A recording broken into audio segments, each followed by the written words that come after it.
Hey friends, I'm wafa, Hassan, and come back with another book summary. Principles and leadership. The writer describe about leadership skills. Our values often reflect the beliefs of our cultural background. He says, lacking security and self-esteem, we tend to be emotionally dependent on others. Lacking guidance, we tend to follow trends. Lacking wisdom, we tend to reflect again and again repeat past mistakes. Lacking power, we tend to reflect what happens to us and react to external conditions and internal moods. Leaders are basically unflappable and capable of adopting anything. One of their fixed principles is flexibility. They truly lead the abundant lifestyle.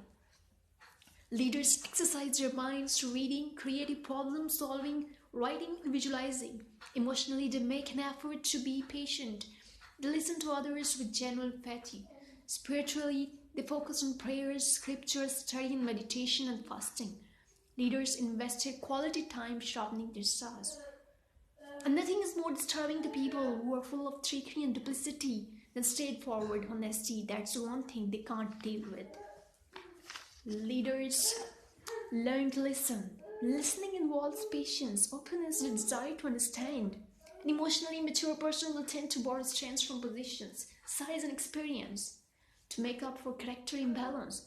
This person builds weakness in himself. Getting strength from position or authority reinforces his own dependence upon external factors.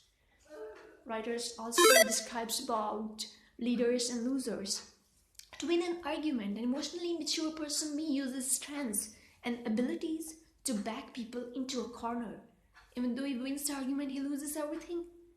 His very strength becomes his weakness. Comparisons are dangerous. Comparisons breed insecurity. If our sense of worth and personal security comes from comparisons, how insecure and anxious we will be, feeling superiority one minute and inferior the next. So, it's best to compare ourselves only with ourselves. We can't focus or base our happiness on others' progress. Knowledge without character is dangerous. Writer also describes about business. Commerce business without morality is nothing. In his book Moral Sentiments Which Preceded Wealth of Nations, Adam Smith explained the success of our system is moral foundation, how we treat with each other, the spirit of benevolence, of service, of contribution. If we ignore the moral foundation and allow economic system to operate without moral foundation and without continued foundation, we will soon create an amoral economic and political system are ultimately based on moral foundation. Writer describes about great servant leaders have humility because they know without love and compassion we can't build an empire. In this book, writer says that few who are humble servant leaders who sacrifice their pride and share their power and their influence both inside and outside their companies is multiplying because of it. Leaders has abundance mindset. That abundance mindset springs from internal security. The more people principle centered we become, the more we develop an abundance mentality. The more we love to share power and profit and recognition, and the more we genuinely happy for the success of others. People with abundance mindset reserve time for solitude.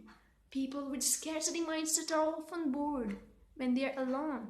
So cultivate the ability to think deeply and positively, to enjoy silence and solitude, reflect, light, listen, plan, prepare, visualize. Thanks very much. I recommend you to read this book and don't forget to subscribe my channel. Also click on the bell icon and like this video and share.